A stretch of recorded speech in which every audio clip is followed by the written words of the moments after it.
Welcome to the What to Read Next podcast. In this podcast, your host, Lori Amin, will interview published authors to chat about their work, journey to getting published, and their book recommendations. If you share a passion for books and always looking for your next read, then join us. Hi, Alison. Welcome to What to Read Next podcast. Hey, thank you for having me. I appreciate it. I'm so happy to have you here. So we've been chatting already, so I'm excited to chat some more. I know. So let's see. Now what do you want to talk about? Now let's talk about you. So tell us a little bit about yourself. Well, I am from Charleston, South Carolina, born and raised, and I still live here. I live with two puppies, Charlie and Baxter.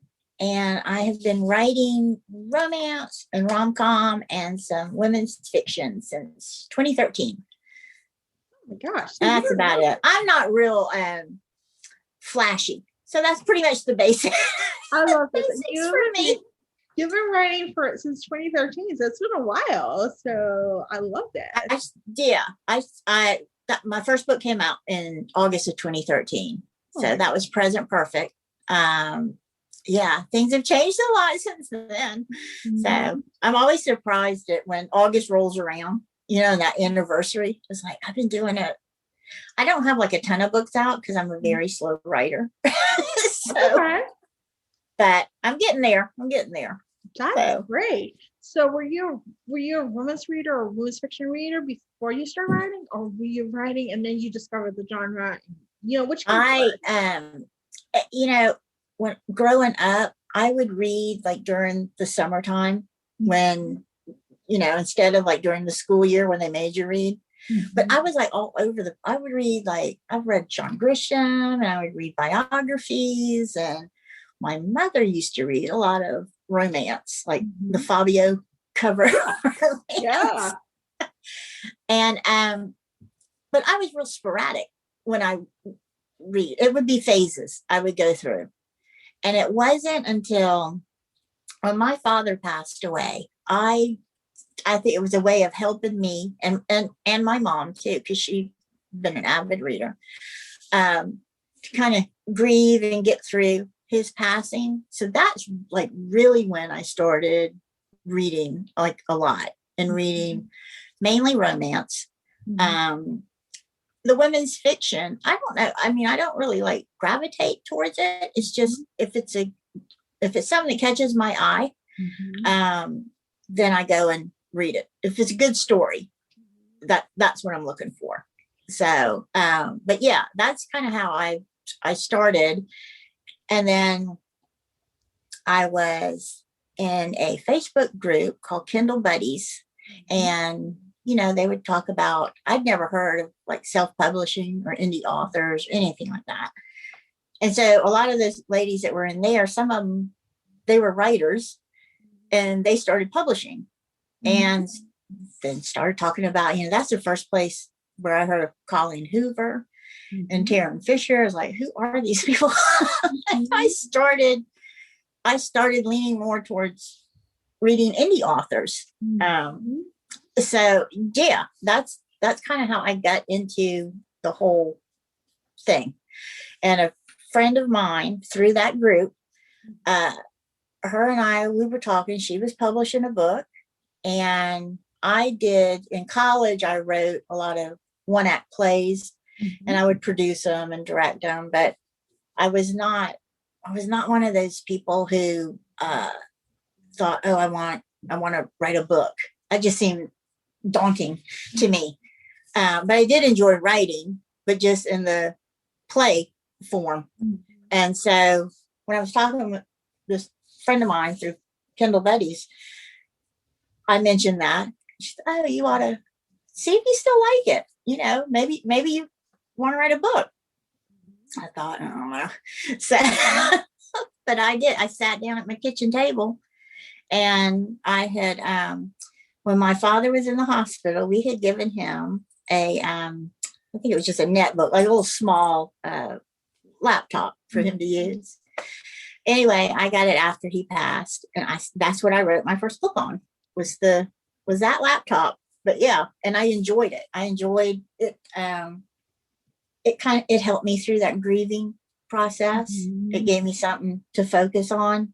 So that's kind of how I got into it. I love it. And so what kind of romance do you gravitate? Do you gravitate still to indies or like some darker, like contemporary, rom-com?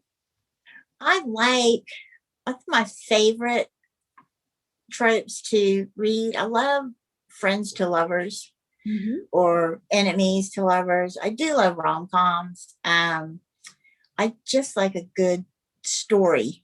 And if it's, I love to have a romance in it. But yeah, those are the ones that I kind of gravitate towards as far as the tropes go. So one question I've been asking to the authors, because it's just like I'm curious somewhat, is what sparks joy for you? Like what is, one activity, whether it's writing, reading, or something else, like gardening, knitting, whatever it is that you can do and you feel like it's just like fun, you feel like you're in flow and it feels good to you. I love to cook. I love to bake. As long as the end product doesn't have to be pretty, I'm good with the baking. Yeah. I love watching all like the cooking competition shows and the HGTV. I love like decorating and home reno. I've not done any home reno. I mean, I've painted. That was about it. I haven't knocked down any walls. Yeah. But yeah, I do. I love to do that kind of stuff. And just like you and I were talking earlier about the podcast, that's like a daily thing for me with the podcast, listening to, and I listen to all different ones. Some of them are just fun, like interview ones, and some have to do with writing and like the creative part of writing. And then there's some that has to do with the business part of writing and all. So, but yeah, that's kind of where I seem to, I can sit in front of the TV and watch HGTV House Hunters, which is ridiculous because it's just people walking in and out of homes. I love it. Looking to buy a house. I did that the other day and I'm like, I can't believe I've spent like 2 hours just watching people that I don't know looking to buy a house. So, but yeah, that's, like I said, that's kind of some of this fun stuff I fill my day up with. I love this. And what has been the process of writing during the pandemic? Has it been any easier, any harder, or just about the same? I'm kind of a homebody. So like the pandemic thing didn't, I lasted a good little while before I got stir crazy. So it wasn't really like that big of an adjustment for me. So it's just, and I'm usually a nighttime writer. So, because that's just when everything's quiet. The house is quiet. The world is quiet. So, like I said, during the pandemic, well, we're still in it, but yeah, I didn't have to adjust too much with that. Like I said, it just, it took me a few months before I was going nuts and climbing the walls and needed to get out somewhere. So, but now I'm worried when I do get out, it's like, I feel like an alien being on another planet. So, but anyway. Yes, I understand. I feel like I want to travel. I have all these travel plans and I'm like, but it'll be so weird. Like I'm leaving my neighborhood of like less than a mile away. Well, it's weird. I write on a desktop and just before everything blew up, I had gotten a laptop because I thought, this might be good. Like change of scenery. I could go out on their back porch and write. I'll go down to the library. Just sometimes that's what you need to get things, the creative juices flowing. Well, I got that, and then we got shut down. So it's like, okay, I'm just in the corner on my desk typing away. But yeah, so like I said, we'll see how it is once we can roam about freely. Yes, we'll see. So let's chat about Evie Interrupted. So tell us the elevator pitch. Like, what is it all about? It is about a young woman. When the book starts, she's 27. She had her whole life ahead of her. Graduated from Harvard with honors. She was taking a gap year before she went to graduate school. She was going to travel. This is something that, her mom had wanted to do. And so when she was about 2 weeks into her travels, she gets the phone call, and her mom was diagnosed with frontotemporal dementia, which is one of the leading causes of dementia in someone under 60 years of age. Mm-hmm. And so she came back home. And as time goes on, her father leaves. He couldn't handle it. Her aunt, other family members. So Evie is just there by herself. She's a primary caregiver for her mom. She even had a boyfriend for a minute, and he couldn't handle it. So she's kind of given up on love. She cared for her mother. This is what she was doing. Well, then comes Butler Thompson. She meets him in a coffee shop, and there's a connection. She just needs a little bit of fun. She can't have anything serious going on. So, plus the fact she didn't think, everybody else has left her.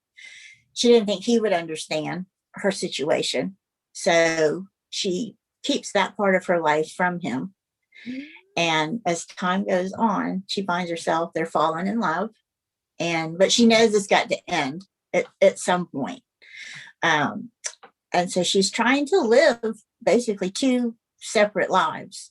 Her real life, taking care of her mom, and then this fantasy life that the 27-year-old girl falling in love wants to live.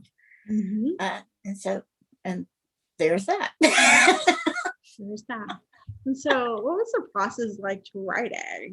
Was it emotional? It was very emotional. I was about 20,000 words into another book that I'm writing when this story hit me.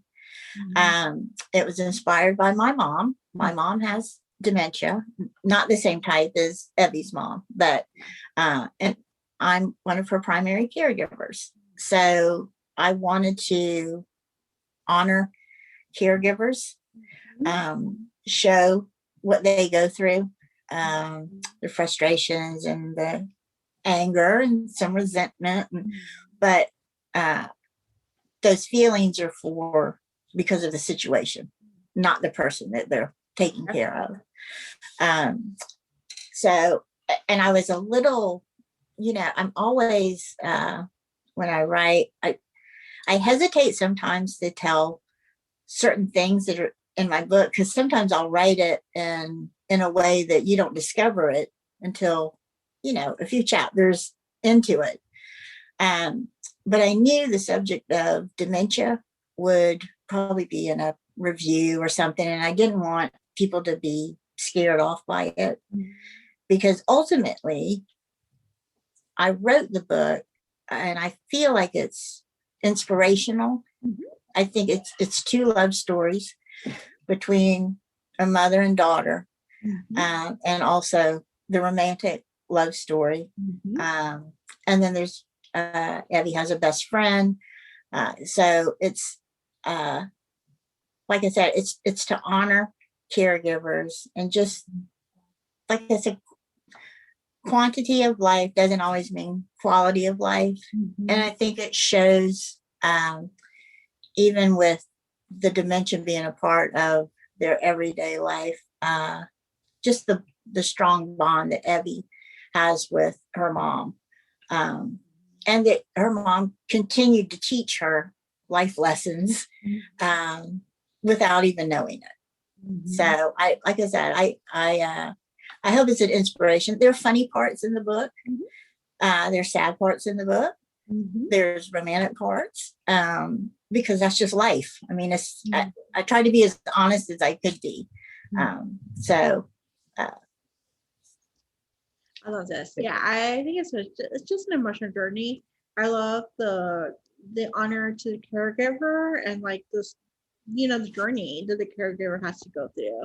And I think a lot of times, and it doesn't matter, like if you're taking care of an older parent or a husband, a wife, that part of it, or a child, someone who has some sort of illness. I think a lot of times caregivers get so focused and they forget themselves. And it really is true. If you don't take care of yourself, you're not going to be any good for, and it sounds so cliche, but it's a very Al-Anon. It's very Al-Anon thing. Like I used to go to Al-Anon a long time ago, and like you have to put the gas, like oxygen mask first, and then you put it to your other person. Like you have to do that, self-care first, or whatever. Not self-care, I wouldn't call self-care, but just kind of like take care of you first, replenish in order for you to give, first. And I think as a caregiver, I think that we start feeling guilty. Like if we're taking time away from our loved one, or like I said, the emotions that you go through. And I mean, they run the gamut. But yeah, and it took me a long time. Mama was diagnosed in 2016. And I want to say it's probably been a year and a half, maybe 2 years that I've kind of let go of that guilt. But yeah, I went through that whole, like I said, I don't want to be here. I can't do this anymore. I mean, I'm fortunate. My sister lives like 5 minutes away, and her and I, we're each other's support system. But yeah, it does. It gets a little sticky sometimes. It does. It does. So thank you for creating the story and to share with others, so they're not alone. That's like a big message. Yeah.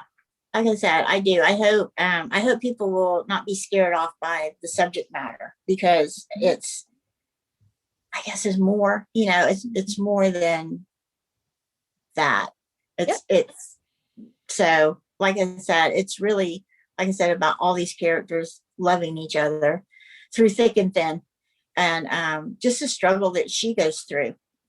Evie goes through wanting this world with Butler, and feeling like she can't have it. So so she might lie to him a little bit. Yeah. There might be a few lies in there. Yeah. But so, but like I said, I think people would be happy with the end. It's a romance. It's romance. So I always, it's funny because when I was talking to somebody about I know there's a reason for categories and stuff, but like when I write a book, I don't, except for the rom-coms I've written. It's like, well, I know this is going to be a rom-com, but all of my books have humor in them, throughout. So, but it's always so hard. I don't know if other authors have this problem about putting a label on the type of story, that they're writing. Because somebody had asked, about the women's fiction, and it's like, well, I don't really think about, like, I'm going to sit down and I'm going to write a woman's fiction story. So yeah, I think it's just like an interesting, I think when you write a romance, the ending's going to be happy for now or happily ever after. Like you at least that gives you like a sense of relief, and a sense of relief to the reader, who's like, okay, I know they're going to be okay. Like, you're going to put me through the ringer, you're going to take me to the stuff. I think with women's fiction, there's like this open-ended question, like, how's it going to end? Yeah. Is she going to die? Like, yeah, is she going to kill the character? And I know, like I said, I do. I mean, technically, all of my books have happy for nows, at least. I would, because I don't like to be left hanging as a reader. Yeah, I do. I always think of that kind of stuff. Like, okay, well, what do I like as a reader? Because it's like I'm still, I read this book. I'm still salty. It's a women's fiction. It's about a mother and daughter situation. And at the end of the book, it ends where her is freezing to death. Like literally going outside and freezing to death. And I was just like, I was so mad at the ending. I was like, I don't read reviews. And I was like, man. What did you just do? Like, I was like, this is just like a little Gilmore Girls, like, fun book. And then she freezes to death. And I was like, why? And I was Well, like, and that's never like again. I don't know, that's a bit of a twist, like freezing to death. Not Yeah, only did she die, she froze to death. she froze to death. Yeah, I was like, yeah, after that, I was like, never again. I need to. So I usually read reviews to make sure the ending is like no open-ended ending, or it's not like not a question, or they kill the character, or they kill a dog, you know, like important things. Like I gotta check those things. Like those are important things for me to check. And so that's why I rely so much on romance, because I'm like, oh, they're gonna be fine. Like at the end, there's gonna be a resolution. Yeah, it's gonna be okay. Like well, my stuff is usually happily ever after. Yeah. Nobody has frozen to death. Yeah. Now I can't tell you, like in the middle, there might not be some wonky stuff going on. Yeah, it's totally fine. I'm fine with At that. the end, Taking in a record, but in the end, I would like the characters to be alive and not frozen to death. You know? yeah, that's kind of funny. Yeah. I think I'd be cussing. Yeah. I am still angry at that book. Like I am like very angry. I was like, I don't understand why did the author. And then I read an interview, the author regrets doing that ending, and I was like, you should rewrite it. You know, if you regret it, or at least if you're gonna kill her, like do it quick. I would think you'd have to stay out in the cold for a while. Yeah, basically. So yes. So these are my reader problems as we go in therapy. Yeah. So let's see, what are you working next? What I'm working on now, which was the one I was working on before I started.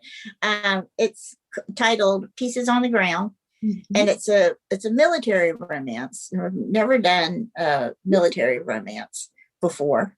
I'm sure once I finish it, someone's going to say, "Oh, it's really more women's fiction." It's all good. But there's a romance in it. Yeah, it's totally fine. So, but yeah, I'm hoping that'll be out. I don't have a specific release date, but it'll be in the fall. So, and I'm excited about it. Most of my books take place here in Charleston, and this one's Pieces on the Ground is no different. So it's there's a surfer in it, and so there's we're big. There's a lot of beaches around Charleston, so but I'm excited about it. So, but yeah, it was so funny when like I said, I was like 20,000 words into it, and I'm like, I just felt stuck. And then Evie popped into my head. I was like, I'm just going to do that one now. So, yeah, trust the process. I think you do sometimes have to do it. I think that's it's hard to balance that creative part and the, I guess, being on schedule and the structure part of it. Hats off to the authors that can do it. But yeah, sometimes I lean a little bit more towards the creatives, like, well, I'm not feeling it today, so I'm not gonna write. I feel you the same way. I have the same stuff. Like I have creative projects, and like I have this podcast is an ongoing thing. And so yeah, it's funny enough, like there are weeks I'm like, I don't feel creative. Like I need to be in flow. And I don't act on it. I let myself just sit so in that place. And and I'm surprised enough that I'm more productive the next day. Like, or I'm like, I have productivity that I'm like, woo, I'm creating, you know? Yeah. Like I said, I try to write every day, even if it's only like 500 words, just to keep it going. Just to keep the muscle. Like there's habits that you just keep doing. Yeah. But the reality is that I'm like, I'm not, may not be the best work possible, like there'll be like, well, and I can't tell you how many times each book, but how many times I rewrite books and then before it gets to my editor, and then I got to rewrite it again because then she'll give me notes. But it's usually at some point I do get tired of the book, and then it's like I have to like step back from it. And then once it gets released and it's out there, it's like, oh, well, now I'm excited again about it. Yeah. But yeah, it certainly, like I said, it can be draining sometimes. And it's like, I just have if the creative juices aren't flowing, I don't think you can force that. You just have to just take a breath. Yeah. And if you have writer's block, same thing.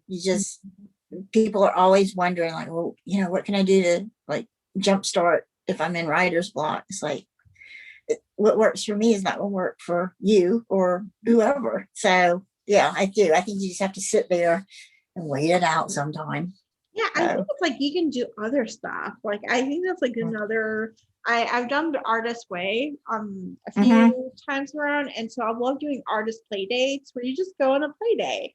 Like you try to do something different. Like it has nothing to do with the craft that you want to create, but it fills the juices. Like I journal every day, and like I do that just basically just to get the stuff done. Nothing is perfect by my journal, but it's like it just gets it done. And then I'm like, if I want to do some writing, if writing is not working, then I may just paint or I may do something, that's it's like refreshes you. Yeah. Like, like refreshes your, like, I don't know, it resets the brain to think about, I can be creative. I'm like, nothing has to be perfect. Like it could be baking and it just sounds too pretty. You just like bake a bread, It's hard to write and not like self-edit as you're going. It's like, oh, wait a minute. I mean, I've sat there 45 minutes and looked at a sentence before. And I sit there and I think to myself, I'm so annoyed. It's like, this is ridiculous. Move on. Like honestly, just even write it down. Write the whole thought process down. Like even though it doesn't make sense, when you go back, you'll be surprised. Like that's one thing I'm grateful. Like I've journaled for 15 years, and like there are times that I'm like, I don't know what I'm supposed to journal about, and I just write down. I don't know what I'm supposed to journal about, and then I'm like, and then the thought process comes in. Like the anger, whatever anger is happening, I'll just write it out, or I'll like, or something uncovers with it. But it's like funny enough, like you just have to just get through it, like acknowledge that place where you are, and then be like, okay, let's kind of let yourself, like, give yourself permission just to be free with whatever is coming out. Permission to the feelings, to have the feelings. Like your feelings are going to be okay. You're safe, Yeah. So I love this. I love these conversations. But we just talk about that being creative. Yeah. So let's see. Have you read any book lately or in the past year or couple of years that you can stop thinking about, or you can stop questioning about, that you recommend to our listeners? One book, and it's not a new book. I think it was published back in, I want to say 2008, but it was it's actually been turned into a Netflix show, Firefly Lane by Kristen Hanna. Yep. Well, I don't binge. I mean, a lot of shows. It's very rare that I'll get on a show and I'm like, I'll sit there like for all the episodes. But that one, I stayed up all night watching it. Well, then I find out it kind of leaves you on a cliffhanger. And so I looked up the book, and the series kind of takes you through half of the book. Well, there better be a season 2. But anyway, I got the book because I couldn't wait for season 2. So does the book follow the series? Yeah, but the book is like 500 pages. Yeah. And it's about these 2 women that grew up together. One came from kind of a bad home situation, and then the other one, her home life seemed good, but there were secrets. But it's just about their friendship. They both kind of fell for the same guy. It's just a great, just all around story. It's got, like I said, friendship, and it's got the romance in it. And they, like I said, I don't know how old they are. The present part, because it goes flashbacks and stuff. So they grew up in the 70s and the 80s, and their present is like early 2000s. I think it's 2003, 4. I grew up in the 80s, so that's probably why I like it a lot. It had a lot of 80s flashbacks. I love that. But the series is great. The book is even better. I mean, so that would be my an old book. I love this. So, but yeah, I can't say enough good things about it. So, oh, so good. Yes, it's so good to have like backlist titles. there you go. Recommendations. Like, it doesn't always have to be like front list, like brand new. You can actually find it in the library or get it in a used bookstore.